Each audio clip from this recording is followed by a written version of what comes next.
میں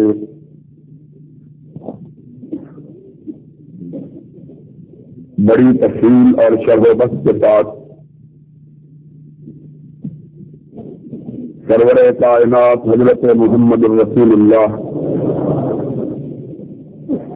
صلی اللہ علیہ وعلی آلہ واصحابہ وبارک وسلم کی سیرت کے عنوان پر اور پھر آپ کی حیات طیبہ کے حوالے سے موجودہ حالات کے بارے میں اور آپ کی ذات مبارک کو آڑ بنا کر جو لوگ آپ کے پیروان اور فداکاران کے خلاف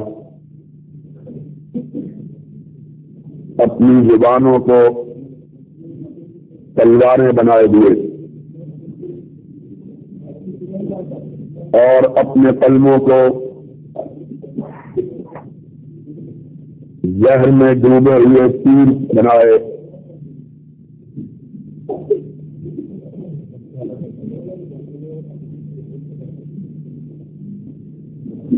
ملک کے امن و امان سے کھیلنا چاہتے اور حق پرستوں کو دبانا چاہتے ہیں، ان کے بارے میں گفتگو کروں گا، لیکن عربی کے ایک پرانے شاعر نے کہا ہے ما کل ما یتمنى المرء مدرکہ تجری الریاح بما لا تستحق، ہر چیز جو انسان چاہے اس کا ہونا ممکن نہیں ہوتا، بسا اوقات ہوائیں اس طرف سے چلتی ہیں کہ کشتیوں کا رخ ان کے الٹ ہوتا ہے۔ اچانک اسلام آباد سے مدینہ یونیورسٹی کے چانسلر جناب ڈاکٹر عبداللہ صالح العبید، جو عالم اسلام کی ایک نمایاں اور ممتاز شخصیت کے ساتھ ساتھ ہمارے بزرگ اور قابل فخر دوست بھی ہیں، ان کا ٹیلی فون آیا کہ میں یہاں آیا ہوں اور تم سے کچھ باتیں کرنی ہیں، تم لازمی طور پر فوراً پہنچو۔ اور سے میں روانہ ہوا، کل واپس آنے لگا اسی جلسے کے لیے، میں نے کہا کہ رات کو جلدی پہنچ جاؤں، تو عراق کے وزیر اوقاف جو ہمارے دوست ہیں اور جن کے ساتھ ہمارا جماعتی تعلق بھی استوار ہوا ہے، پھر وہ اسلام آباد آپ پہنچے، انہوں نے روک لیا، چنانچہ 3:30 بجے کے قریب رات کو میں گھر پہنچا ہوں۔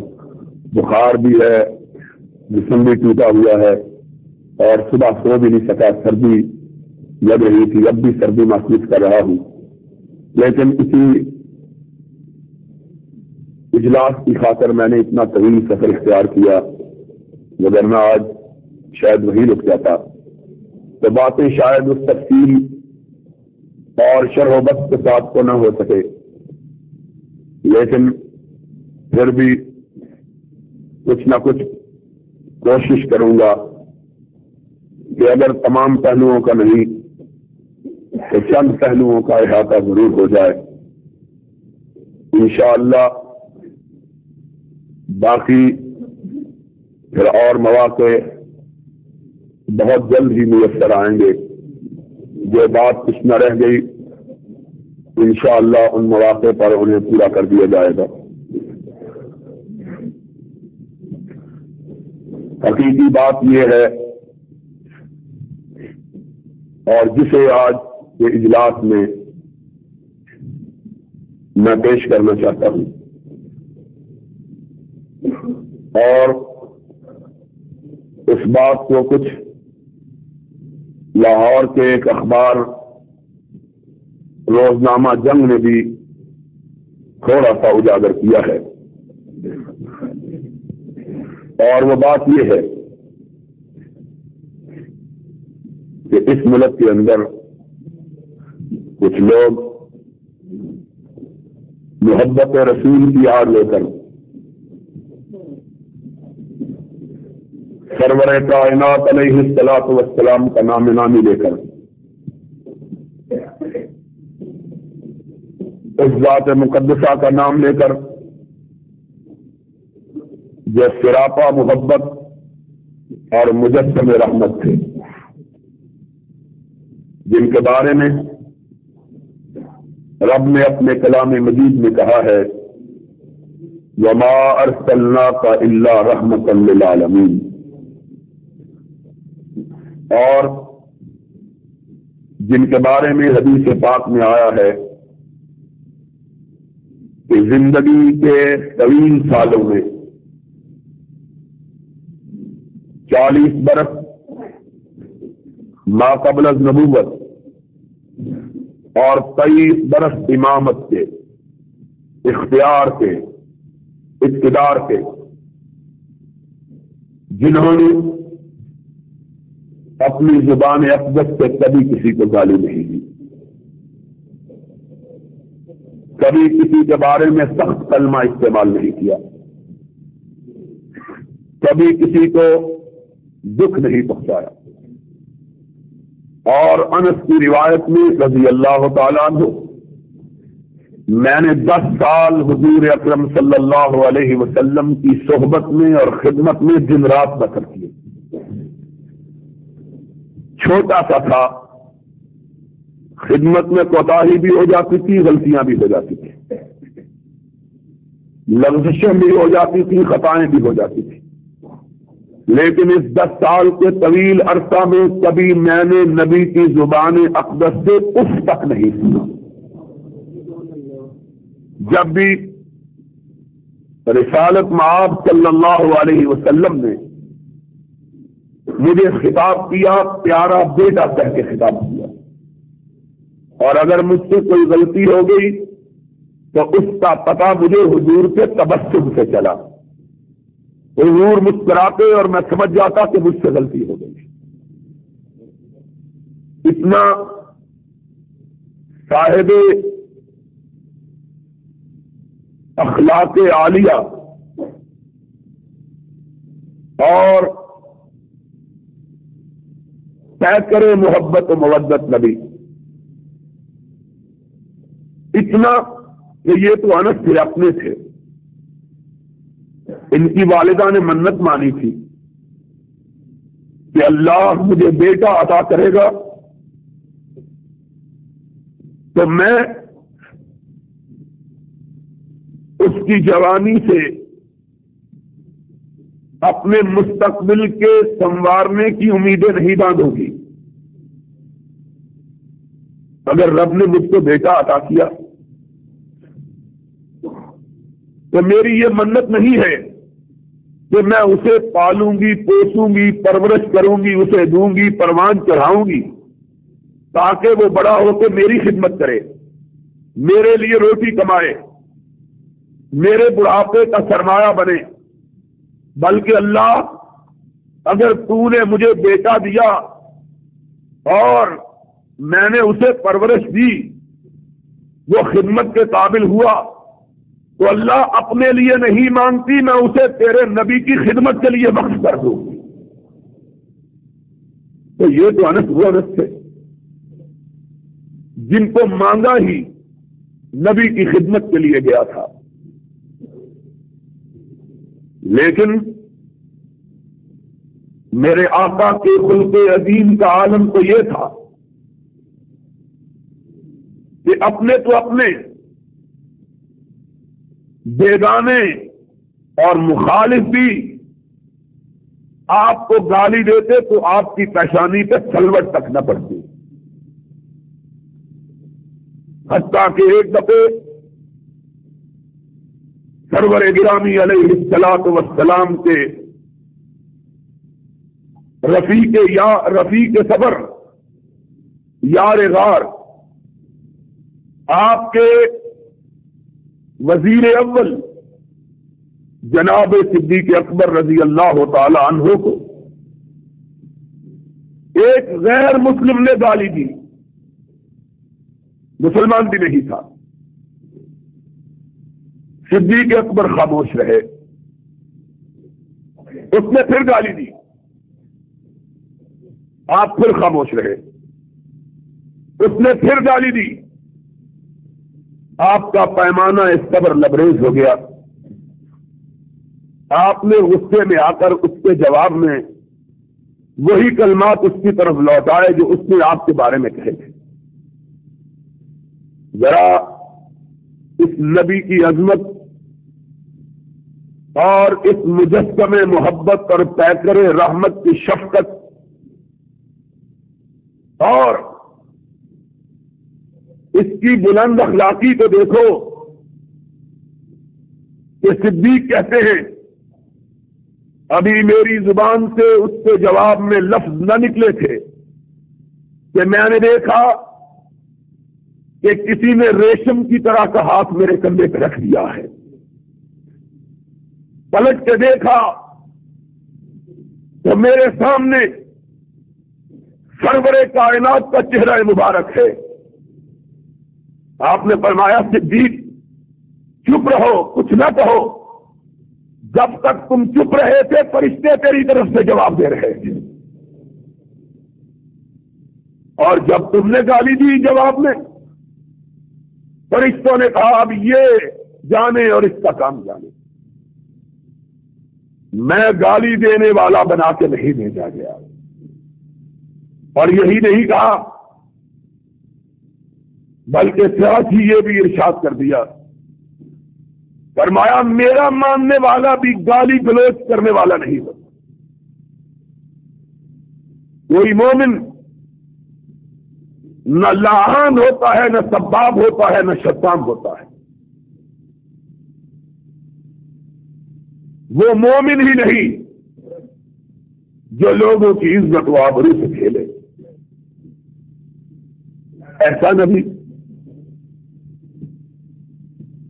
جس کے تحفظات کا عالم یہ ہے کہ جب وہ اس کائنات سے رخصت ہو رہا ہے حد نظر تک پھیلے ہوئے اس کے رفقا,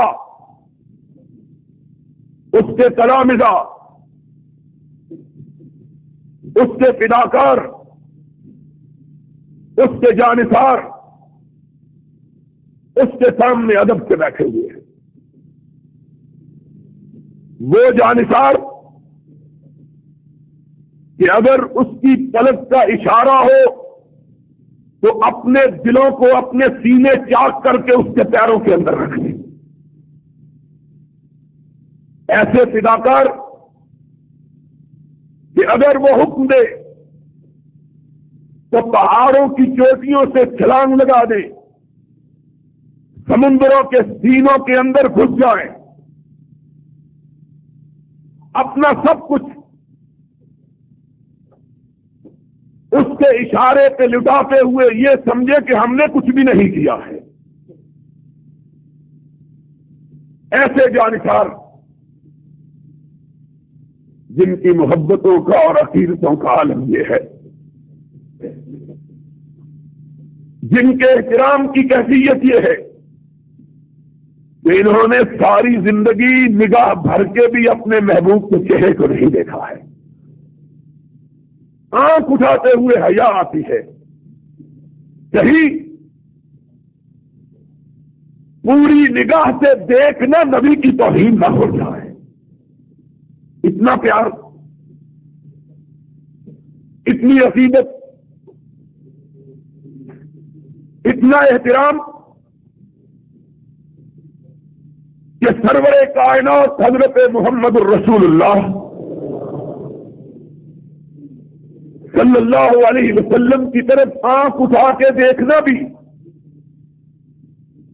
وہ ان کی عظمت, ان کی شان اور ان کے احترام کے منافی سمجھے. وہ عقیدت مند بیٹھے ہوئے ہیں. سرور گرامی علیہ الصلوۃ والسلام کا آخری دور, آپ کے آخری ایام ہیں. اختلاف کی بات تو ہم سے یہی ہے نا، ہم کو گالی دینے کا سبب یہی ہے نا، ہمارا جرم اور ہمارا قصور یہی ہے کہ ہم نبی کی زندگی کے ابتدائی حالات کا بھی ذکر کرتے ہیں اور آخری کا بھی ذکر کرتے ہیں۔ اور جرم کیا ہے؟ تم اگر 12 وفات کہو تو توہین نہیں ہوتی، اگر ہم کہیں کہ نبی کی وفات ہو گئی ہے تو توہین ہو گئی۔ اختلاف کا سبب کیا ہے؟ ذریعہ کیا ہے اختلاف؟ اور پھر میں بات کو بہت زیادہ نہیں پھیلانا چاہتا، ابھی بہت سے دوستوں نے اپنی بات کہنی ہے، لیکن میں پوچھتا ہوں آخر ہمارے خلاف برہمی کا سبب کیا ہے؟ کل تک تم 12 وفات کہہ کر جلوس نکالتے تھے تو درست تھا، آج ہم کہتے ہیں کہ نبی کے آخری ایام سے جس کے بعد نبی فوت ہو گئے تو توہین کیسے ہوگی؟ اور پھر ان بنیادوں پر یہ کہتے ہو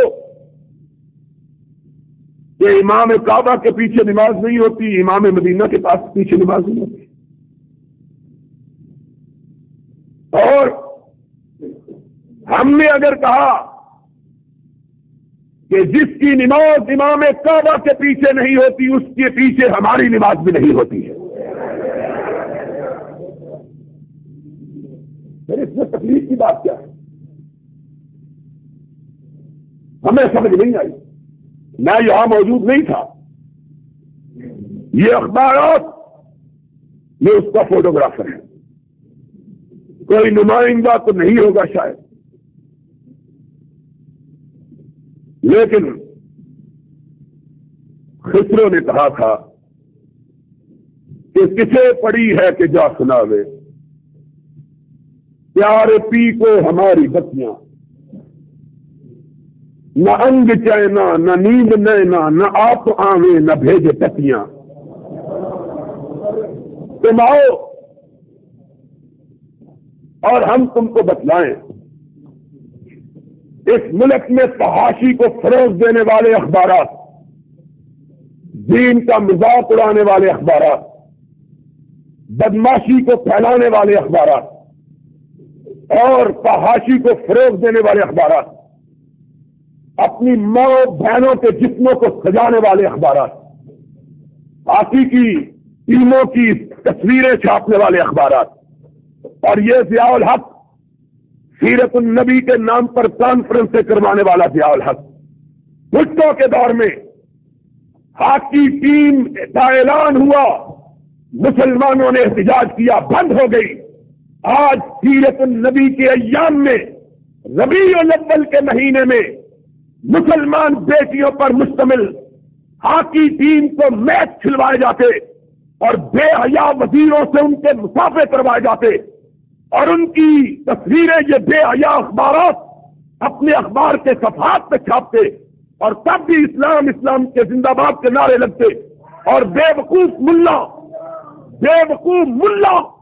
پھر اس حکومت سے قصیدے پڑھتے، زمن کو صوفیوں ملا فلا میں کہ پیغام خدا کو بند مارا، بڑے تعویل چادر حیرت انداز خدا جبرائیل و مصطفیٰ، ان کی زبانوں پہ تانے لگے ہوئے محمد کی سنت کے پرچم کو تھامنے والوں کے خلاف گد لمبی زبانیں اور محمد کی سیرت اور محمد کے لائے ہوئے قرآن کا مزاق اڑانے والے صدر اور اس کے دورے حکومت میں اس کے وزیروں کے اہتمام یہ منعقد ہونے والے میچ، ان پر زبانوں کو تالے لگانے والے ملا، سن لو، کعبے کے رب کی قسم ہے، تم اکثریت میں ہو تب ہو، اقلیت میں ہو تب ہو، سواد اعظم ہو تب ہو، سواد عقل ہو تب ہو، اہل حدیث سب بچہ بچہ سچ جائے گا، محمد کی سنت پہ آج نہیں آنے دے گا۔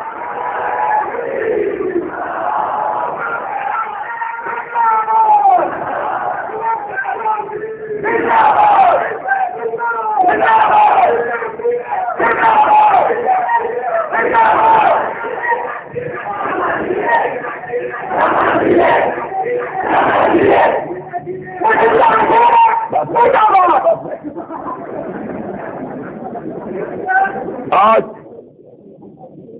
ہمارے خلاف سب بات کرتے ہو، سمجھتے ہو کہ ہم تمہیں کچھ نہیں کہیں گے۔ میں نے کہا تھا جنگ فورم میں، سینے پہ ہاتھ مار کے کہتا ہوں بے غیرت نہیں، وہ کوئی اور ہوگا، ہم نہ ہوں گے۔ سن لو، یہاں بعض لوگ گرو نانک کا مذہب قائم کرنا چاہتے ہیں کہ با مسلمان اللہ اللہ، با برہمن رام رام۔ ٹی وی کے فنکار جن کو ٹی وی نے ملا بنایا،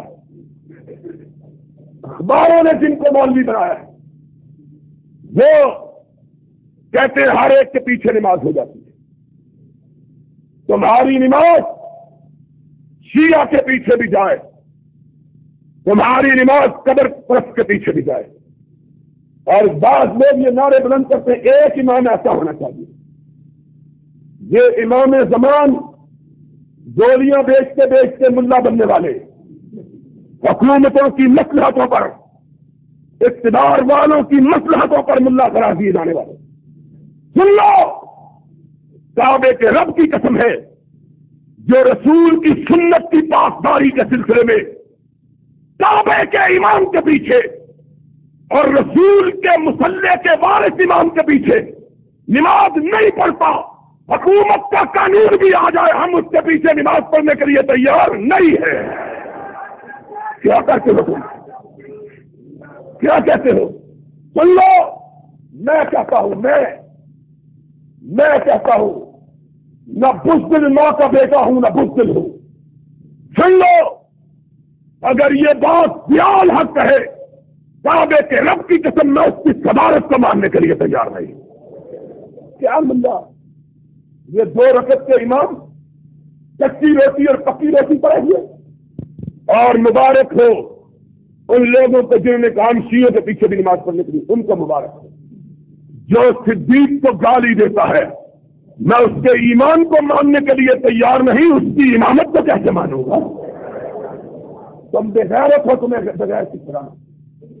ہم دنیا میں اسی لیے بدنام ہیں، اور خدا کے فضل و کرم سے قیامت کے دن یہی سرٹیفکیٹ بدنامی کا ہماری نجات کا سبب بن جائے گا انشاءاللہ۔ کہیں گے خونے نہ کر دیں مکفیرا نہ کشتائیں، خونے نہ کر دیں کفیرا نہ کشتائیں، جرمم ہمی کے عاشق روئے تو گشتائیں۔ کوئی گناہ نہیں کیا، چوری نہیں کی، ڈاکہ نہیں ڈالا، کسی کی عزت پہ حملہ نہیں کیا، لیکن اگر ہم کو کہو کہ امام کائنات کی امامت کے ماننے سے دستکش ہو جائیں، اس کو چھوڑ کر روس سیاہوں کو اپنا امام مان لیں، اس کے رخ زیبا سے اپنی نگاہ ہٹا لیں، اور اس کے چہرے کو دیکھ لیں کہ جس کا چہرہ دیکھنے سے آدمی کو رات کی روٹی بھی میسر نہیں آتی ہے، جمعراتیوں کے پیچھے نمازیں پڑھیں، مردوں کے پیچھے نمازیں پڑھیں، ہم سے نہیں ہوتا۔ جاؤ، اور ظفر ایس ایم ظفر یہ نیا مفتی پیدا ہوا ہے، کیا کہیں، یہ کچھ دوست ہیں، بابر حشر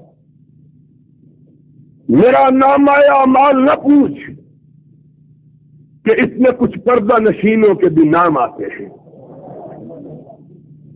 ظفر بھی بولا ہے اسلام کے موضوع، یاری نہ ہوتی تو میں اس کو بتلاتا کہ جو بدبخت پیر پگارا کو اپنا پیر مانتا ہے اس کی بدبختی میں شبہ کیا ہو سکتا ہے؟ جو جواریے کو اپنا پیر مانے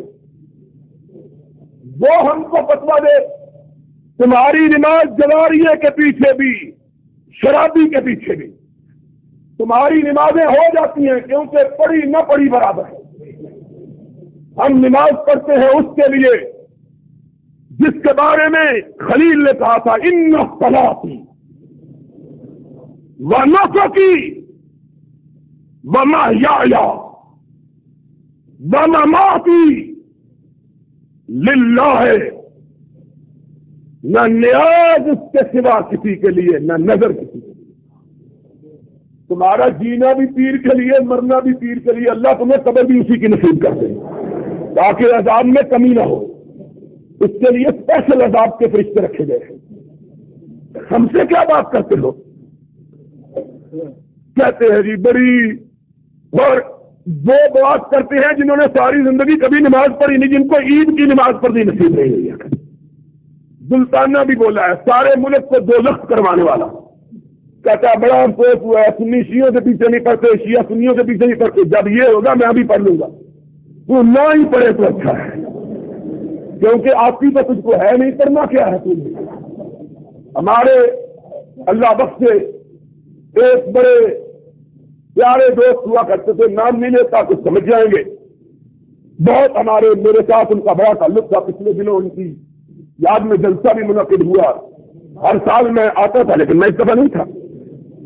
ایک دفعہ کی بات ہے، ہم نوابزادہ نصر اللہ خان کے پاس بیٹھے ہوئے، وہاں ایک بڑے آدمی کا ذکر آ گیا. ہمارے دوست بہت بے باک آدمی تھے. انہوں نے ناؤ دیکھا نکاؤ دیکھا 4-6 سنا دی. کیا اچھی کی تحصیل یہ بڑا بنا پھرتا ہے کیا ہے. دوسرے دن کسی کام کے لیے انہیں ان کے پاس جانے کا اتفاق ہو گیا.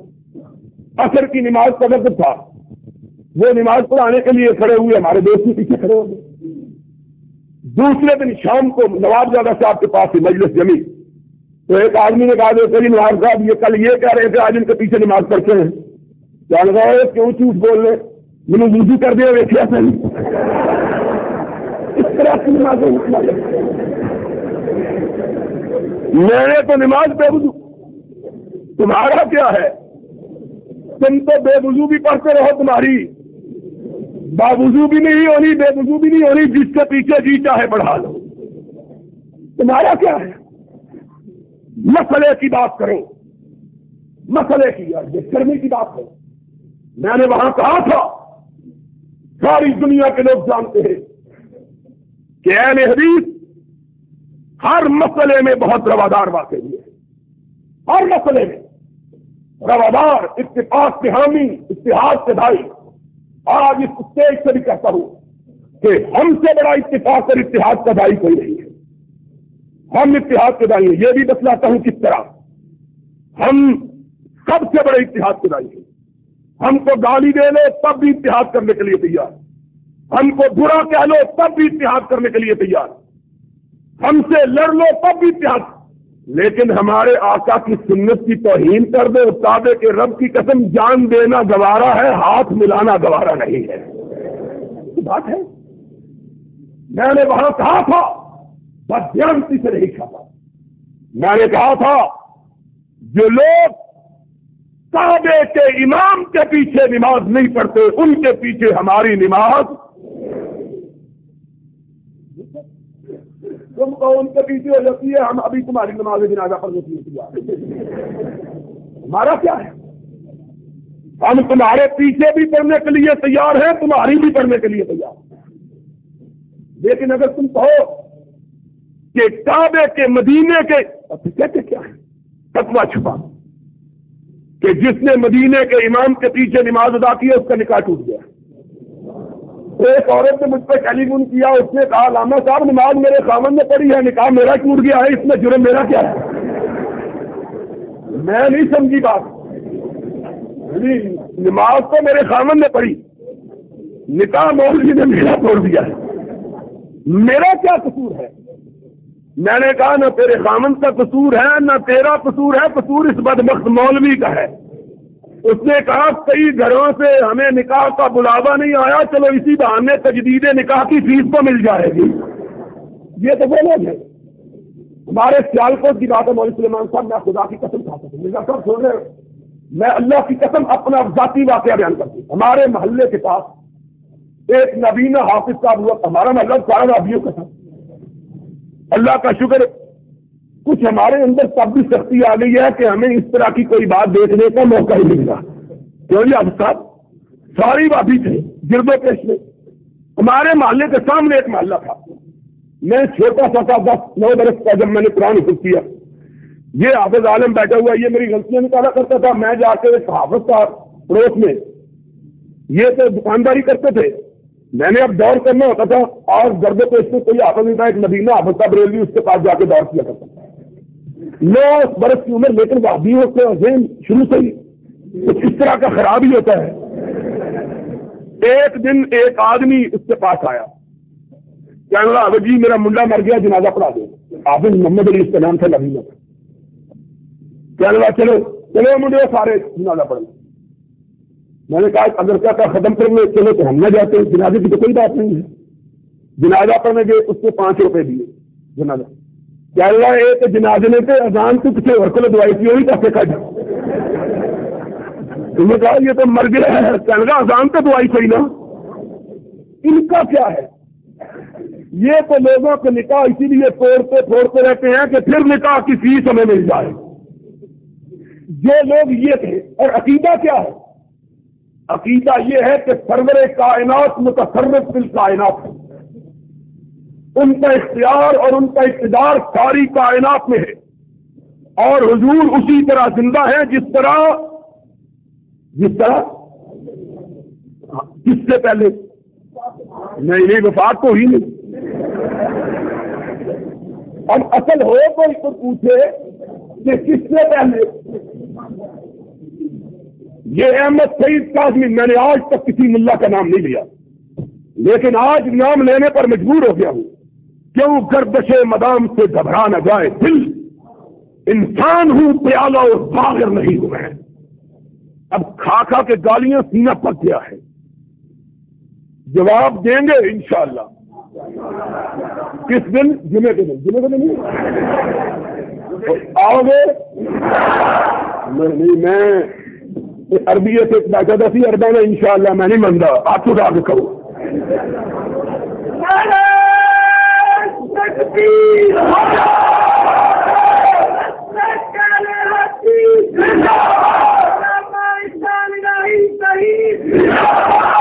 کہا اس ملا نے توہین کی بات کر رہے تھے، قاری پروفیسر سعید صاحب بھی عجیب سادہ آدمی ہے، میں نے دیکھا جیڑا بندہ پروفیسر ہو جاتا وہ سادہ ہو بندہ نہ آئے۔ توہین کی کیا توہین کی ہے؟ توہین یہ کہتے ہیں آؤ میں تم کو بتلاتا ہوں توہین کون کرتا ہے، ذرا سامنے تو آؤ۔ میں پچھلا جمعہ یہاں پہلا جمعہ میں نے پڑھایا ہے، میں گیا ہوا تھا مصر، یمن اور سعودی عرب کانفرنس کے سلسلے میں، آتے ہی لوگوں نے بتلایا، بڑی ٹیٹے سنائی، بڑی گالیاں۔ میں نے کہا یار ان کو سنانے کی کیا ضرورت ہے، ان کا چہرہ دیکھ کے ہی گالیوں کا تصور یاد آ جاتا ہے۔ اور کسی نے کہا نا، کوئی بندہ گیا، سارے گاؤں والے اس کو کہتے بدھو ہے بدھو ہے، اس نے کہا گاؤں ہی چھوڑ دو، اس گاؤں میں کیا رہنا جس سارے گاؤں والوں نے بدھو کا نام ہی رکھ دیا ہے۔ ایک دوسری بستی میں چلا گیا، وہاں کنور پہ روٹی لیں گا، کوئی ایسی حرکت نہیں، انہوں نے کہا بدھو ہے تم کتوں آ گئے ہیں؟ اس نے کہا تجھ کو کیسے پتا چل گیا ہے میرا نام یہ؟ کہا تیرے چہرے میں تو فٹک پہ ہی دی ہے۔ ان کی میں نے کہا ان کو بتلانے کی کیا ضرورت ہے کہ گالیاں دی، ان کے چہرے پر ہی گالیاں لکھی گئی ہیں۔ ماشاء اللہ، ان سے کوئی اور چیز کی توقع کیا رکھی جا سکتی ہے؟ حیرانگی کی بات تو تب ہے کہ گالی نہ دے، اگر گالی دے تو تعجب، اور قرآن سنانا ہماری قسمت میں، گالی سنانا ان کی قسمت میں، یہ تو اپنی اپنی قسمت کی بات ہے۔ تو کہا گالیاں توہین، میں نے کہا جس کو غزالی دوراں اور متکلم زمان کہتے ہیں اور جو سب سے بڑا ان کا رہنما ہے، احمد سعید کاظمی، سید احمد سعید کاظمی صاحب، ہم بے ادبی سے نام نہیں لیتے، خدا ان سے جو چاہے سلوک کرے، ہمارا کیا ہے۔ سید صاحب نے اپنی کتاب حیات بعد الممات نام رکھا ہے حیات بعد الممات پر، لکھتے کیا ہے؟ کہا لمحے بھر کے لیے نبی پہ موت کا جھونکا آیا اور گزر گیا، اور جب آپ کے صحابہ آپ کو اٹھا کر دفن کرنے کے لیے لے جا رہے تھے، ذرا سننا بات، جب آپ کے صحابہ آپ کی چارپائی کو اٹھا کر آپ کو دفن کرنے کے لیے لے جا رہے تھے، حضور آنکھیں کھولے ہوئے باتیں کر رہے ہیں۔ سمجھتے ہو؟ اور رو ماتم کرو، ہنسنے کی بات نہیں ہو رہی۔ مولوی بس رونے کی بات ہے، ہنسنے کی بات نہیں۔ میں نے کہا اس سے بڑی نبی کی توہین کیا ہے؟ ظالموں، یہ فاطمہ کا بابا ہے جس کے بارے میں یہ گستاخی کرتے ہو۔ تمہارا باپ ہو اور آنکھیں کھولے ہوئے باتیں کر رہا ہو، میں دیکھوں تم اس کو مٹی کے نیچے کیسے دفن کرتے ہو۔ تمہارا باپ نہیں تھا نا، فاطمہ کا باپ تھا، یہ عائشہ کا شوہر تھا، اس لیے اس کے بارے میں ایسی گستاخی کرتے ہیں۔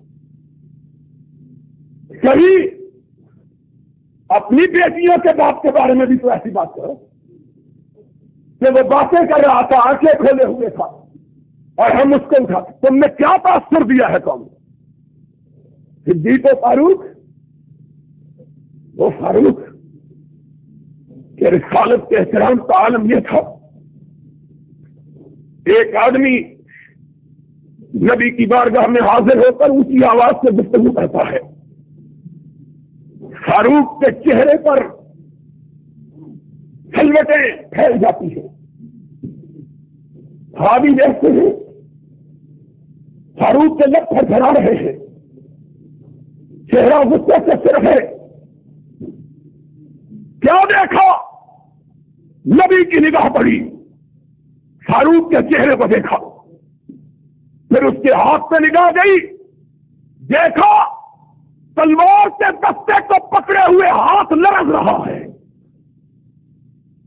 نبی نے کہا فاروق رک جاؤ، فاروق رک جاؤ، فاروق رک جاؤ۔ فرمایا آنکھوں میں آنسو آ گئے۔ آقا میرے سامنے کوئی آپ سے اونچی آواز میں بات کرے، کعبے کے رب کی قسم ہے اگر آپ کا احترام رکاوٹ نہ بنتا تو اب تک کس کی گردن کٹ چکی ہوتی۔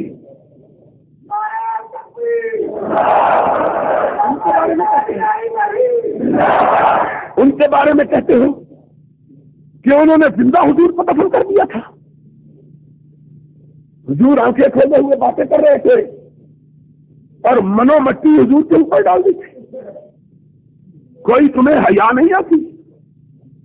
اس ملا کو کہو جس نے یہ لکھی ہے، ایک دن کے لیے ذرا وہابیوں کو تو تجربہ کرنے دے اپنی ذات اقدس پر، ذرا دیکھ تو صحیح ہم مولوی سلیمان کو گور کنڈ بنا کے تیرا حشر کیا کرواتے ہیں، دیکھ تو صحیح، حیا نہیں آتی۔ اور یہ تو سعید کاظمی صاحب تھے۔ اب ذرا بات سن لو، عادت نہیں ہے مجھ کو، لیکن گھر کے ہو مشاہدہ حق کی گفتگو بنتی نہیں ہے بادہ ساغر کہے بغیر۔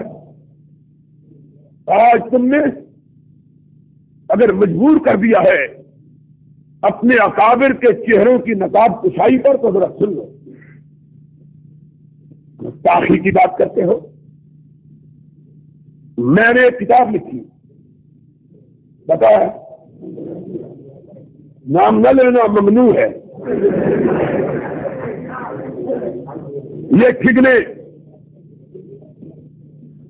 یہ ہم جیسے بلند قامت لوگوں کی کتابوں کو ممنوع کرا دیتے ہیں اور سمجھتے ہیں ہم کہیں گے اچھا جناب میں نے تب بھی کہا تھا آج بھی کہتا ہوں لاہور کے اس جلسے میں تمہارا یہ حکم میرے بھوت کی نوک پر نہیں مانتا، جاؤ جو جی چاہے کر لو۔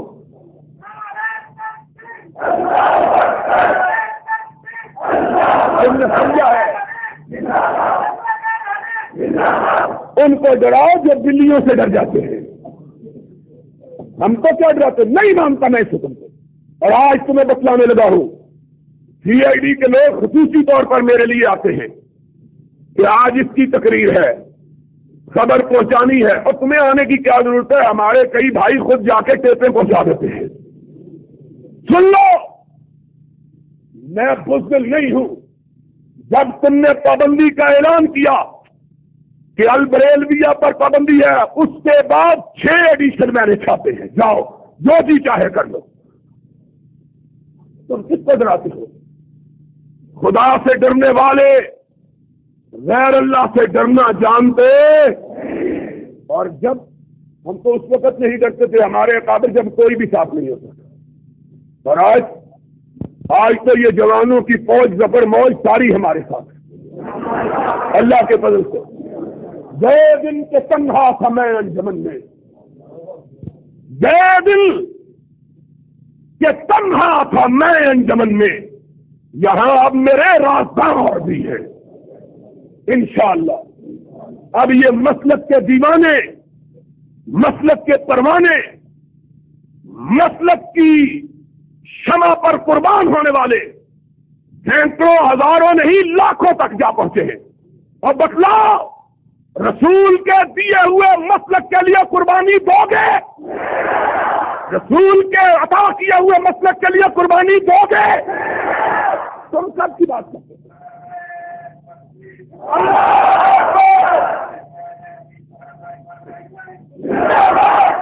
یہ وہ نوجوان ہیں جن کے بارے میں اقبال نے کہا تھا، اگر جواں ہو میری قوم کے جسور و غیور، کلندری میری کچھ کم سکندری سے نہیں۔ ضیاء الحق بھی حکمران ہے، لیکن ہم بھی حکمران ہیں۔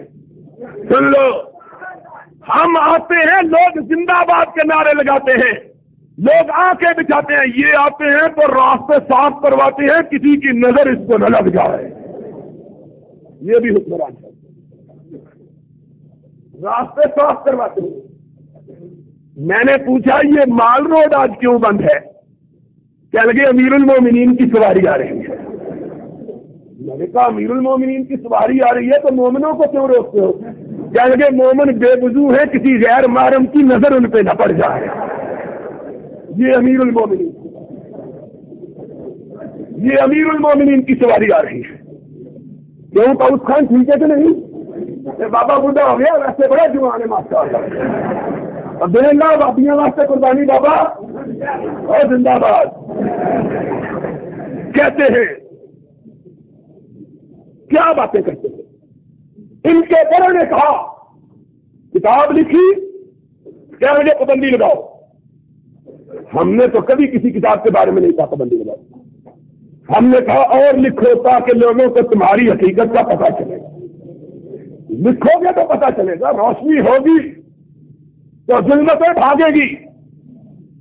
2 سال 3 سال سن 83 میں کتاب چھپی، آج تک بڑے بڑے پرے باز، بڑے بڑے پان خور، بڑے بڑے سرمگی آنکھوں والے ہم کو مارنے کے لیے، مروانے کے لیے درخواستیں کرتے رہے غیر اللہ کو۔ ہم نے کہا سرمگی آنکھوں والوں اور شگفتہ ہونٹوں والوں، مارنے کے لیے لوگوں سے فریادیں کیوں کرتے ہو؟ اپنی آنکھ اٹھاؤ، ہم ویسے ہی مر جائیں گے۔ لوگوں سے کیا درخواستیں کرتے ہیں؟ تم خود ہم سے بات کرو، کچھ ہم سے کہا ہوتا، کچھ ہم سے سنا ہوتا ہے۔ لیکن مجھے ایک میرے دوست کہنے لگے اصل میں ان کو غیر اللہ سے مانگنے کی عادت پڑی ہوئی ہے نا، اس لیے مانگنے سے رہتے نہیں ہیں۔ 3 سال تک درخواستیں کرتے رہے۔ پابندی لگا دو، پابندی لگا دو۔ اور بیوقوف ہو، عقل دیکھو۔ میں نے کہا عقل، کہنے لگے یار کسی بھی بڑے ظالم ہو جی عقل ہوں تو یہ ہو کچھ ہوں جی عقل ہوں تو پھر پھر کہو کچھ نہیں. میں نے کہا عقل کی بات کرو.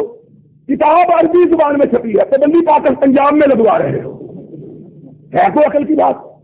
اور جس گورنر کو کہتے ہو اللہ کے فضل و کرم سے اس گورنر کو بسم اللہ پڑھنی نہیں آتی ہے.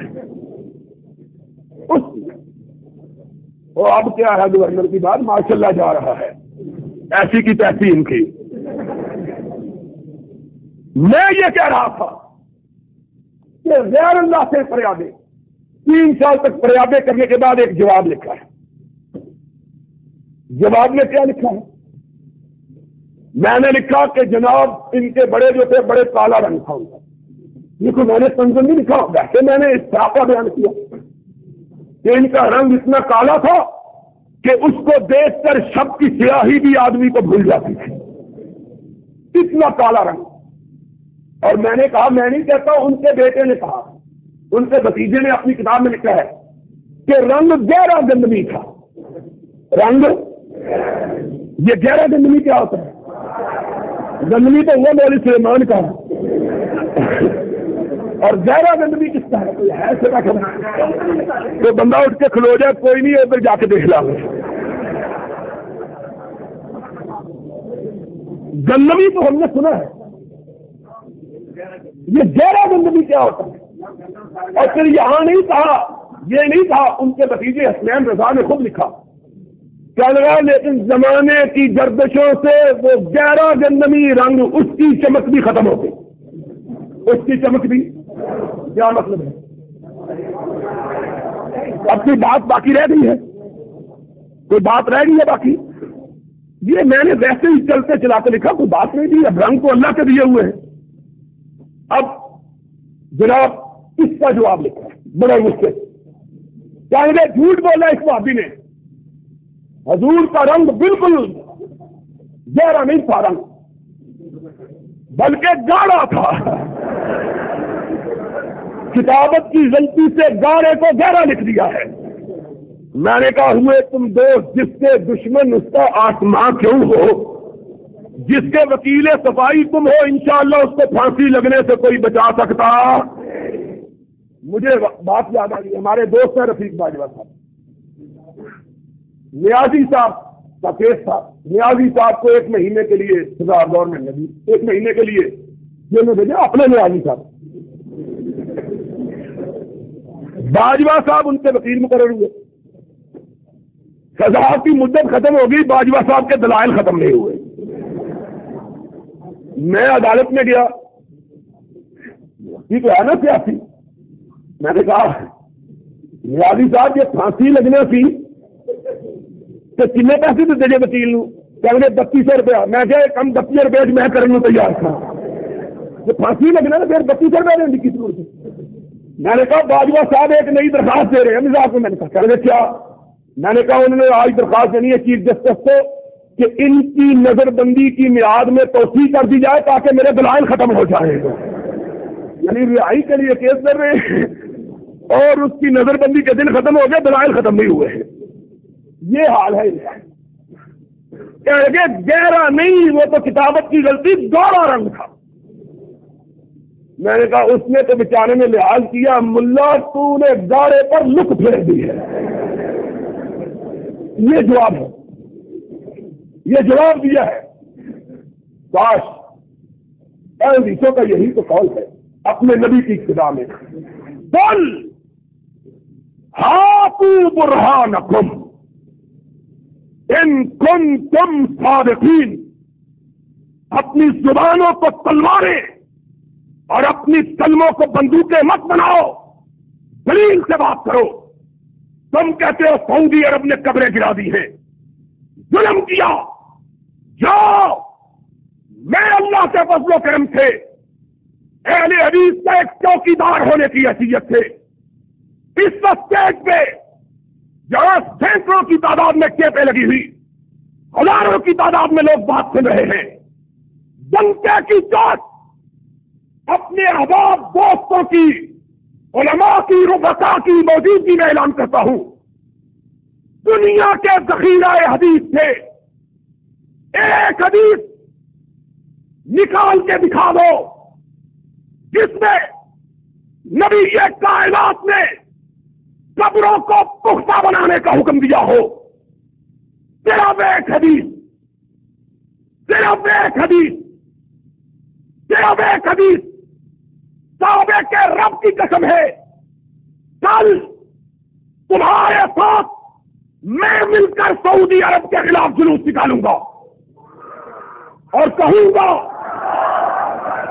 کہ پختہ قبروں کو کیوں گرایا ہے، یا بتلاؤ نبی کی اپنی بیوی، وہ بیوی کہ جس کے مرنے کے بعد بھی نبی اس کو نہیں بولا ہے، ام المومنین عائشہ نے کہا رضی اللہ تعالی عنہا، مجھے نبی کی زندہ بیوی پر کبھی رشک نہیں آیا، کسی پیار تھا نا نبی سے، اور جس سے پیار ہوتا ہے آدمی اس کی نگاہ کو پلٹتے ہوئے دیکھنا بھی گوارا نہیں کرتا ہے، اس کی نگاہ ذرا پلٹتی ہے بے چین ہو جاتا ہے۔ صدیقہ کائنات کی کل کائنات نبی کا وجود اقدس تھا، اس نے خود کہا مجھے کبھی نبی کی کسی زندہ بیوی پہ رشک نہیں آیا تو خدیجۃ الکبریٰ پہ آیا، میں نے اس کو دیکھا بھی نہیں تھا، ماں پھر تجھ کا رشک کیوں آیا؟ کہا جب بھی خوشی کی بات ہوتی میرے آقا کہتے کاش آج خدیجہ موجود ہوتی، جب بھی کبھی غم آتا نبی کہتے کہ خدیجہ کیسی عورت تھی، جب لوگ مجھے زخم لگایا کرتے وہ اپنے دوپٹے کو پھاڑ کے مجھ سے مرہم رکھا کرتی تھی، خدیجہ وہ خدیجہ۔ کہا قربانی کا دن آتا نبی کے رشتے دار بنو ہاشم کے سردار موجود ہوتے، نبی یہ کائنات گوشت کٹ گیا تھا، اپنی ازواج مطہرات کو فرماتے میری بیویوں گوشت کی تقسیم کی ابتدا کرنی ہے تو میرے خدیجہ کی سہیلیوں سے کرنی ہے، سب سے پہلے قربانی کا گوشت اگر بھیجا جائے تو میری خدیجہ کی سہیلیوں کو بھیجا جائے۔ ایک دن اماں نے کہا آقا کیا بات ہے، خدیجہ کو کائنات سے رخصت ہوئے 10 برس ہو گئے، آپ کبھی کسی موقع پر اس کو نہیں بھولتے؟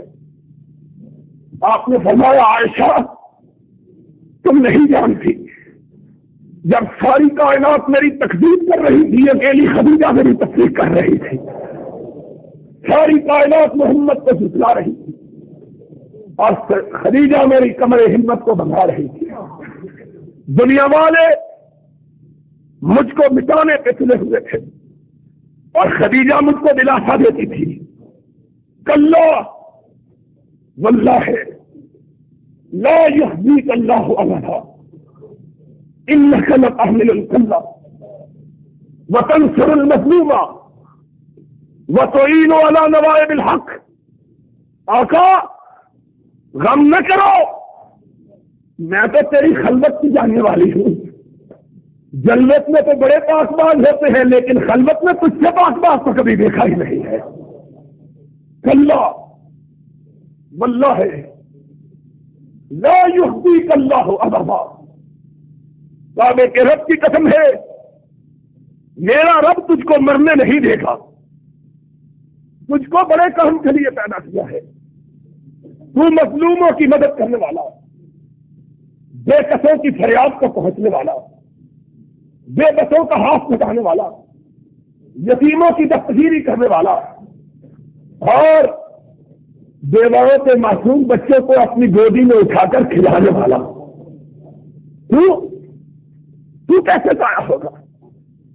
اور جس دن جبریل کی ہیبت نے سرور کائنات کو دہشت زدہ کر دیا تو خدیجہ کی نور بصیرت کو دیکھو، اپنے آقا کا اپنے تاجدار کا ہاتھ تھاما اور اپنے چچا برکا کے پاس لے گئی، کہنے لگی چچا اپنے بتیجے کو ذرا تسلی تو دو، یہ کیا فرماتے ہیں؟ کہا بتیجے کیا بات ہے؟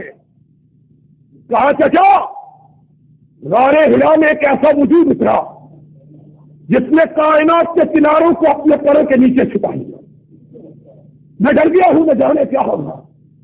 ہائے برقع نے اپنی نگاہ تبریک اٹھائی، خدیجہ کو مبارک دی. خدیجہ آج سے تیرا شوہر، تیرا تاجدار نہیں رہا بلکہ پوری کائنات کا تاجدار بن گیا ہے. هذا الناموس الذي انزل على موسى. محمد تجھ کو مبارک ہو کہ آج تجھ پہ وہ فرشتہ آیا ہے جو اللہ صرف اپنے محبوبوں پہ بھیجا کرتا ہے. هذا الناموس. اور پھر اپنے اوپر میرا یا لیتنی کنت جبا. کاش، ہائے ہائے کتنی مبارک عورت ہے. اس کے رشتے دار کتنے مبارک ہیں. اس کا نور بصیرت دیکھو لے کے کس کے پاس آئی ہے. یہ ہے نور بصیرت. اسی لیے کہا جاتا ہے مشورہ کرو تو کسی سے کرو محبت کرنے والے سے اچھی آدمی ہے، کیونکہ مشورے والے بھی لٹیا ڈبو دیتے ہیں. کہا یہ جتنے حکمران آئے ہیں ان کا بیڑا غرق اللہ کے فضل سے مشیروں نے کیا ہے. یہ مشورہ دینے والے ہیں، لیکن اس عورت کا نور بصیرت دیکھو. مشورے کے لیے لے کے گئی تو کس کے پاس لے کے گئی؟ کس کے پاس؟ ایسا جہادیدہ انسان. ابھی حضور نے کلمہ نہیں پڑھا، کلمے کی دعوت نہیں دی، پہلے ہی ایمان لے آیا. چل رہا یا لیتنی کنت جبا. ہائے میں اس دن جوان ہوتا جب تیری قوم تجھ کو تیرے وطن سے نکالے، میں تیری مدد کرتا. ہائے ہائے. اسی لیے محدثین نے کہا ہے کہ انشاءاللہ دعوت سے پہلے ہی برقع کا انتقال ہو گیا. دعوت کا آغاز ابھی نہیں ہوا تھا. محدثین نے لکھا ہے انشاءاللہ جو لوگ فطرت پر اٹھیں گے اور جنہوں نے نبی کی دعوت کو نہیں پایا لیکن جنت میں جائیں گے، انشاءاللہ ان میں برقع ابن نوفل بھی ہوگا. یہ وہ بندہ ہے جس نے سنی بات. چل رہا یا لیتنی کنت جبا. ہائے کاش میں اس دن جوان ہوتا جب تیری قوم تجھ کو نکالے گا، میں تیری مدد کرتا. نبی نے کہا اب مخرجون، کیا میری قوم اس کو نکالے گی؟ فرمایا جس نے بھی تیری بات کی اس کو تیری قوم نے ضرور نقصان پہنچایا. اور وہابیوں خوش آ جاؤ، ورقہ کی حدیث کے مطابق آج نبی کے سچے ساتھی کائنات میں اگر ہو تو تم ہو، کیونکہ تمہیں بھی اسی طرح دکھ پہنچایا جاتا ہے جس طرح نبیوں کو دکھ پہنچایا گیا ہے.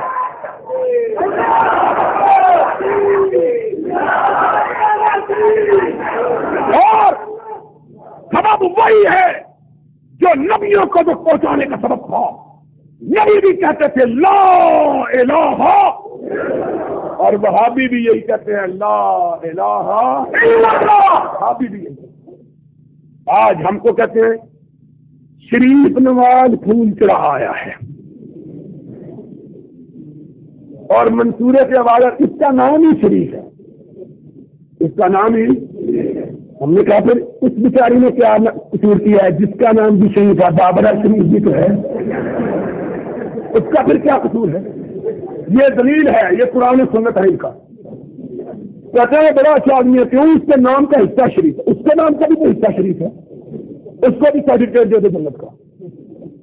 سن لو، نواز شریف ہو یا کوئی اور شریف ہو، کوئی مردہ پرست قیامت کے دن محمد الرسول اللہ کی شفاعت کا حقدار نہیں بن سکتا. بنیں گے تو انشاءاللہ ہم گناہگار بنیں گے. کیوں؟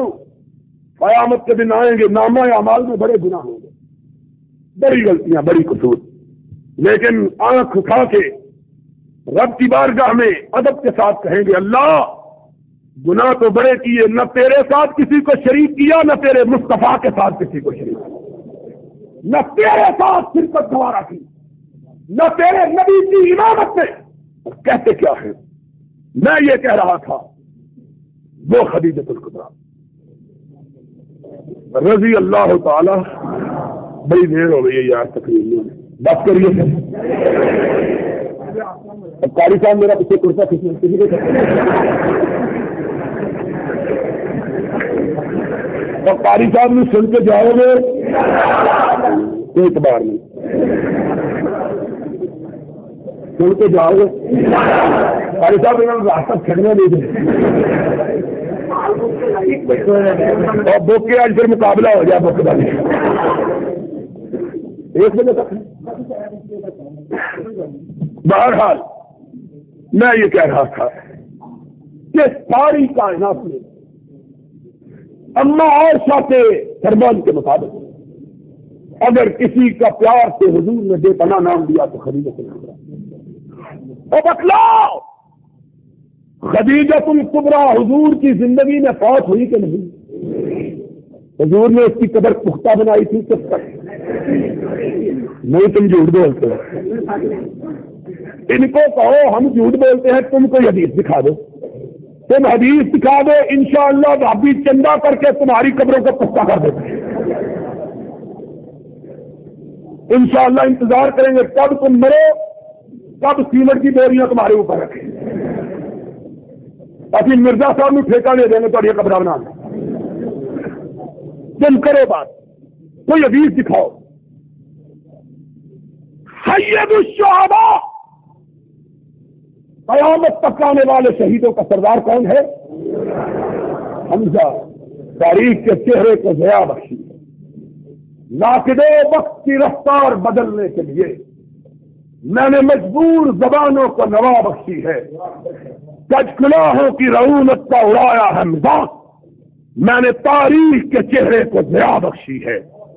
آج کہتے ہو پختہ مزار, قبے, جبے, لائٹیں, اور جس کے اندر روشنی نہیں باہر ٹیوبیں لگا لو تب بھی روشنی ہو سکتی, اور جس کے اندر روشنی ہے اس کو باپدا کی بجلی کی ضرورت ہے.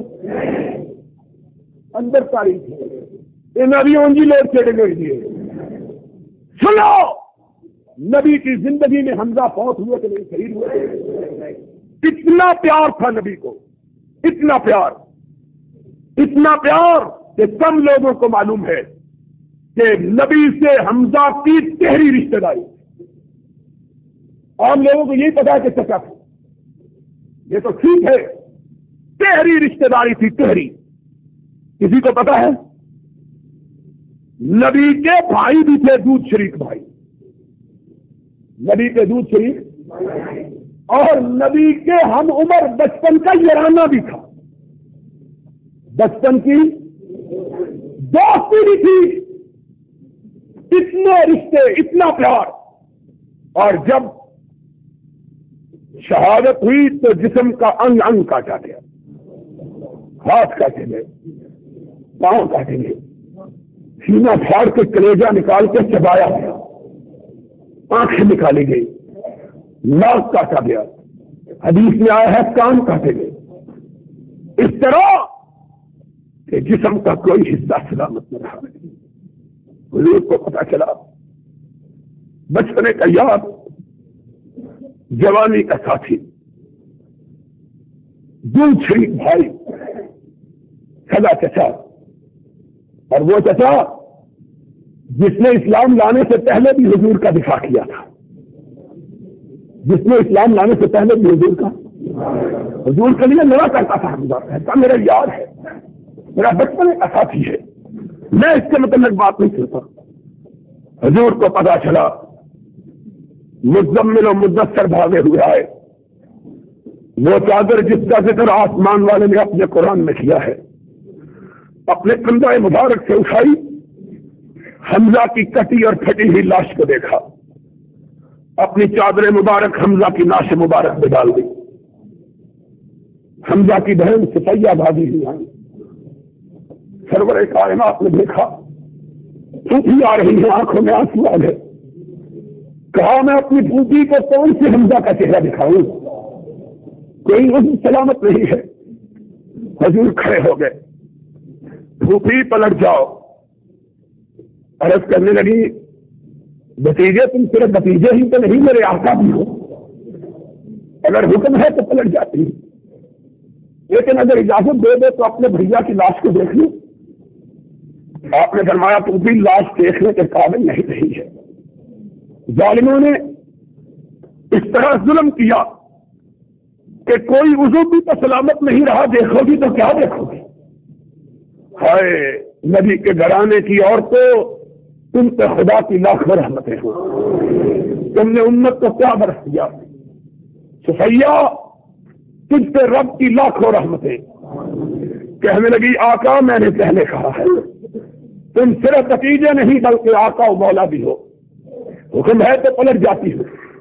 لیکن اگر سمجھتے ہو کہ میں اپنے بھیا کی کٹی پھٹی لاش کو دیکھ کے چیخو پکار کروں گی، ماتم و بہن کروں گی، تو ایسا تو نہیں ہوگا. آقا میں جب اپنے بھیا کی کٹی ہوئی لاش کو دیکھوں گی تو سر اونچا کر کے کہوں گی اللہ تیرا شکر کہ تو نے میرے بھیا کو وہ موت عطا کی کہ اس نے اپنی بہن کا سر ساری بہنوں سے اونچا کر دیا ہے. کیوں؟ ساری بہنیں اپنے بھائیوں کے سر اٹھا کے اپنے رب کی بارگاہ میں آئے ہیں.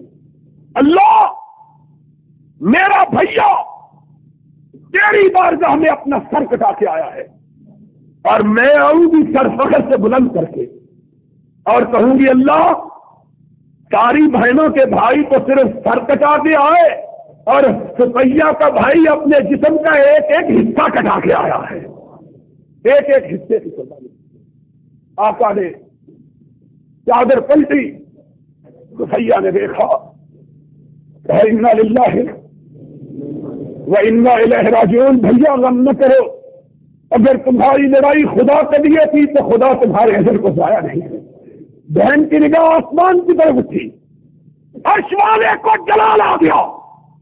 جبریل کو بھیجا، جاؤ میرے محبوب کے ذریعے ساری کائنات والوں کو سنا دو سید الشہداء حمزہ قیامت تک جتنے بھی شہید ہوں گے ان سب کا سردار اللہ نے حمزہ کو بنا دیا ہے.